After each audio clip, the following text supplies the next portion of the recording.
Bila shaka hapana shaka huko vyema mtazamaji ambao unaendelea kufuatilia Biomedia.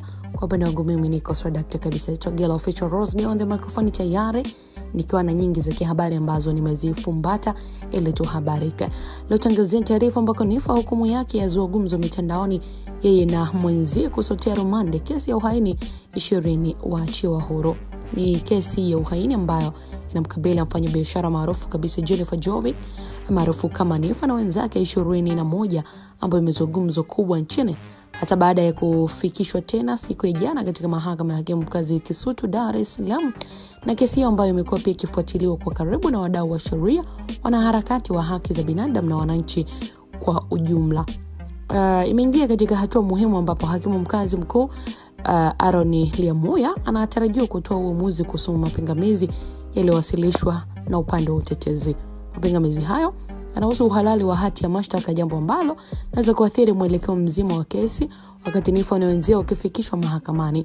Hali ya taharuki na matarajio ilitanda miongoni mwa familia, marafiki na wafuasi wa washtaka hao, na kwa wengi wa kesi hii tu ya jinai bali ni ya kesi ya kisiasa ya kijamii ikihusishwa moja kwa moja na matukio ya vurugu uchaguzi 29 mwezi Oktoba. Hii inakuja kufuatia kauli ya Dr. Samia Suluhu Hassan kuhusu kuangalia namna ya kuachia wale ambao walifuata mkumbo katika vurugu hilo na kuchochea mjadala mpya wao ambao wanaona kuwa kauli hiyo ni ishara ya huruma na kutambua kuwa si kila aliyeshiriki alikuwa na nia mbaya, huku wengine wakiona kuwa ni fursa ya kurekebisha makosa ya kiutawala na kuimarisha haki za raia.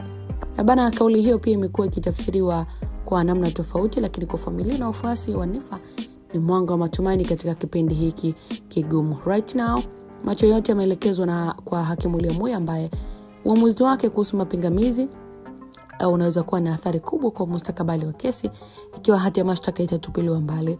Washtakiwa wanaweza kupata nafuu ya kisheria, lakini kama itakubalika basi mchakato wa kusikiliza ushahidi unaweza kuendelea kwa kina. Mtazamaji, maoni yako moja kwa moja ukiandika tutaweza kuangazia kwa wakati mwingine. Jina langu ni Official Rose.